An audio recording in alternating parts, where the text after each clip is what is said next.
place where they told you what to chase, told you how to run the race. Every move was on the page, but I didn't like their way. Had to fight and misbehave, had to find a way to change, had to leave to find my way. Caught up in a daydream, I beat my mind up there almost daily. It's how I pass time, no opinions safely. It's how I understand what I want in this place, see. Cause everybody wanna tell you bad things, what could go wrong, what fame brings. But success is a finicky thing, and if you ain't sure, no, it'll never. Hello friends, good morning. मैं हूं MJ. Winter season start हो चुकी है। Winter season में हमारे बोगनवेलियास कैसे flowers कर सकते हैं और कौन सी मिस्टेक हमें विंटर सीज़न में नहीं करनी है, वो मैं आज आपको वीडियो में बताने वाला हूं। क्योंकि बोगनवेलिया एक ऐसे प्लांट है जो एक्चुअल में कहलाए जाते हैं समर सीज़न के पौधे। समर सीज़न में भी ये ब्लूम्स देते हैं, लेकिन ये ब्लूम्स आपको देंगे विंटर सीज़न में भी और बहुत ही खूबसूरत फ्लावर्स देंगे। बस आपको कुछ ऐसी मिस्टेक्स फॉलो नहीं करनी है जिसकी वजह से आपके जो बोगनवेलिया फ्लावर्स नहीं देंगे। तो कौन कौन सी मिस्टेक है वही मैं आज आपको बताऊंगा। तो चलिए शुरू करते हैं आज की वीडियो। तो सबसे पहली मिस्टेक जो हम विंटर सीज़न में रोजेस से रिलेटेड करते हैं, हमारे हाइबिस्कस से जो फॉलो करते हैं, और वो है शावरिंग। शावरिंग रोजेस और हाइबिस्कस के लिए सही होगा ये विंटर सीज़न में, लेकिन बोगनवेलिया को शावरिंग मत करिए। देखिए, बोगनवेलिया के फ्लावर्स जैसे ही डेवलप होते हैं तो बाद में वो फ्लावर्स के ऊपर अगर आप पानी का शावर करोगे तो बाद में वो फ्लावर्स सब भीग जाएंगे और भीगने की वजह से वो ठीक से डेवलप नहीं हो पाएगी, उसके ऊपर फंगस लग जाएगा। तो बोगनवेलिया के प्लांट के ऊपर कभी भी शावरिंग मत करिए। समर सीज़न में कर लोगे तो चलेगा, लेकिन विंटर्स में तो बिल्कुल भी शावरिंग मत करिए, और ख़ास करके जब आपका प्लांट फ्लावरिंग्स प्रोड्यूस कर रहा हो, छोटे छोटे फ्लावर्स प्रोड्यूस कर रहा हो।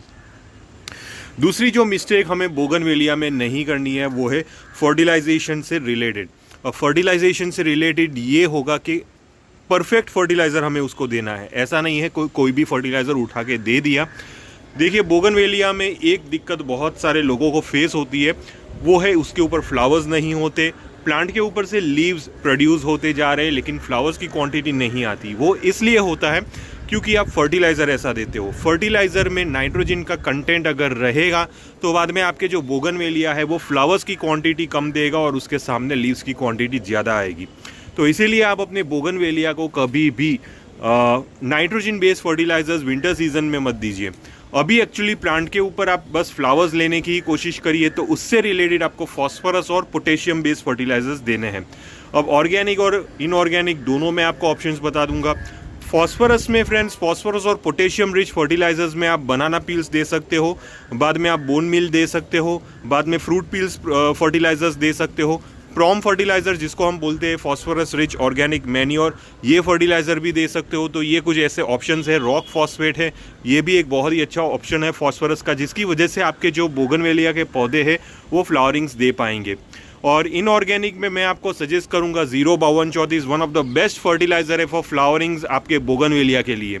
तो ये फर्टिलाइज़र अगर आप इनऑर्गेनिक जैसे कि 05234 अप्लाई कर रहे हो तो बाद में आप उसको 1 ग्राम पर लीटर के हिसाब से मिक्स करके पर प्लांट के हिसाब से आपको अप्लाई करना है बोगनवेलिया की मिट्टी के अंदर। अगर एवरी वीक ये एक बार ये फर्टिलाइज़र जाना ही चाहिए, जिसकी वजह से आपके जो बोगनवेलिया है वो बहुत ही जल्दी फ्लावरिंग्स दे सकते हैं। दूसरा जो इनऑर्गेनिक फर्टिलाइज़र है वो है 0050, basically only potassium based fertiliser है। ये भी आपके प्लांट के ऊपर से फ्लावरिंग्स लाने में बहुत ही ज़्यादा हेल्प करेगा। अब ऑर्गेनिक फर्टिलाइजर्स जो आप देते हो वो 15-15 दिन के अंतर में देते रहिए, जैसे कि 1 स्पून 2 स्पून के हिसाब से पर प्लांट के हिसाब से देते रहिए, और आपके जो प्लांट है वो आगे चल के फ्लावरिंग्स दे पाएगा। अब तीसरी जो मिस्टेक है वो बोगनवेलिया में आपको कभी नहीं करनी है सीजन में, वो है प्लांट के ऊपर से प्रूनिंग।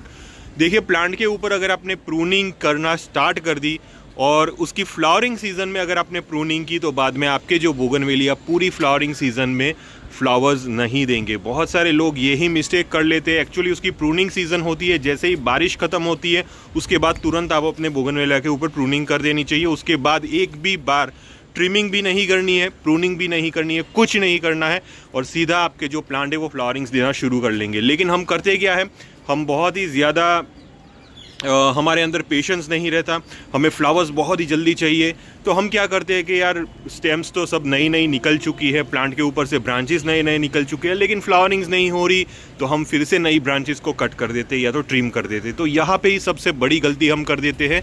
तो ये चीज़ मत करिए। अगर आपका प्लांट फ्लावरिंग्स भी नहीं दे रहा है तो कीप पेशेंस। फर्टिलाइज़र जो मैंने बताया वो फर्टिलाइज़र आप अप्लाई कीजिए, आपका प्लांट भी फ्लावरिंग्स दे सकता है। अब जैसे कि जो नेचर है हमारे बोगनवेलिया का, वो सनलाइट प्रीफरेबल प्लांट है, उसको सनलाइट चाहिए। बहुत सारे लोगों को ये कंप्लेंट रहती है विंटर सीजन में कि बोगनवेलिया के ऊपर जो विंटर सीजन की सनलाइट आनी चाहिए वो नहीं आ रही, क्योंकि विंटर सीजन में जो सनलाइट आती है वो थोड़ी सी कम आना स्टार्ट हो जाती है। तो ये चीज़ आपको सॉल्व करनी ही होगी, क्योंकि बोगनवेलिया एक सनलाइट प्रीफरेबल प्लांट है, उसको सनलाइट की ज़रूरत होगी। तो जैसे तैसे करके भी आपको अपने बोगनवेलिया को सनलाइट प्रोवाइड करनी होगी, तभी जाके ये प्लांट आपको फ्लावरिंग्स दे पाएंगे। अब सबसे आखिरी मिस्टेक वो है वाटरिंग। अब बहुत सारे लोगों के माइंड में ये कॉन्सेप्ट बैठा हुआ है कि बोगनवेलिया को बहुत ही कम पानी चाहिए, लेकिन बोगनवेलिया को भी बहुत ही अच्छी तरह वाटरिंग चाहिए। लेकिन वाटरिंग कब करनी है वो आपको पता होना चाहिए। बोगनवेलिया को फ्रेंड्स एग्जैक्टली पानी हमें तभी देना चाहिए जब उसकी सॉइल ड्राई हो। बोगनवेलिया को ऑलवेज मॉइस्ट मिट्टी पसंद नहीं होती, लेकिन जब भी उसकी सॉइल ड्राई होती है तब आप उसको बहुत ही अच्छी तरह वाटरिंग करिए, डीप वाटरिंग करिए, भर के पानी दीजिए, पूरी ऊपर से लेकर नीचे तक मिट्टी उसकी वेट हो जानी चाहिए, ऐसे पानी दीजिए। तो ये हिसाब से अगर आप वाटरिंग करोगे तो आपके जो बोगनवेलिया पत्तों के साथ फ्लावरिंग्स देंगे। बहुत सारे लोग जब पानी कम देते हैं तो होता क्या है कि पत्ते पीले होकर गिर जाते हैं और प्लांट के ऊपर सिर्फ प्लांट ओपन हो जाता है, सिर्फ फ्लावरिंग्स देखने को मिलते हैं। लेकिन ये चीज़ थोड़ा सा अच्छा नहीं लगता, इसलिए आपको लीव्स के साथ अगर आप फ्लावरिंग चाहते हो तो प्लांट के अंदर वाटरिंग भरपूर करिए। लेकिन जब प्लांट की मिट्टी सूख गई हो, ऊपर की जो मिट्टी अगर आप टच करोगे तो कम्प्लीटली ड्राई होनी चाहिए, और उसके बाद भर के पानी दीजिए। या तो आपको लगता है कि लीव्स थोड़े थोड़े डाउन होना स्टार्ट हो जाएंगे, तब आप अच्छी तरह पानी दीजिए। तो बोगनवेलिया को जब भी वाटरिंग करते हो तो थोड़ा थोड़ा पानी मत दीजिए, उसको भर के पानी दीजिए। तो ये कुछ ऐसी मिस्टेक्स है जो विंटर सीजन में आपको बिल्कुल भी नहीं करनी है अपने बोगनवेलिया में। अब एक चीज़ मैं यहाँ पे ऐड करना चाहता हूँ फ्रेंड्स कि बोगनवेलिया एक ऐसा प्लांट है जो समर सीज़न का प्लांट है, लेकिन विंटर सीज़न में जब आपके यहाँ टेम्परेचर बहुत ही ज़्यादा डाउन चला जाता है, 2 डिग्री 3 डिग्री 5 डिग्री तक का टेम्परेचर जाता है, तो ऐसी कंडीशन में ये प्लांट सेमी डोरमेंट कंडीशन में जाता है। अब उसमें होता क्या है, प्लांट के ऊपर से पत्ते पीले होके गिरना स्टार्ट हो जाता है। ये सारे पॉइंट्स आपने फॉलो किए, नो डाउट सब कुछ आपने किया है, लेकिन फिर भी प्लांट के लीव्स धीरे धीरे येलो होते जाते हैं। ये चीज़ आपके हाइबिस्कस में भी होगा, बोगनवेलिया में भी होगा, क्योंकि उनको ज़्यादा ठंड पसंद नहीं होती। तो प्लांट क्या करता है, धीरे धीरे डोरमेंट जाने की कोशिश करता है। लेकिन जैसे ही मिड जनवरी आता है, मिड जनवरी के बाद आपका जो प्लांट है वो बहुत ही अच्छी फिर से लीव्स प्रोड्यूस करना स्टार्ट कर देगा, नॉर्मल ग्रोथ करना स्टार्ट कर लेगा। लेकिन इसी दौरान आपका जो प्लांट जो फ्लावरिंग्स प्रोड्यूस करने वाला है वो फ्लावरिंग्स प्रोड्यूस करता रहेगा।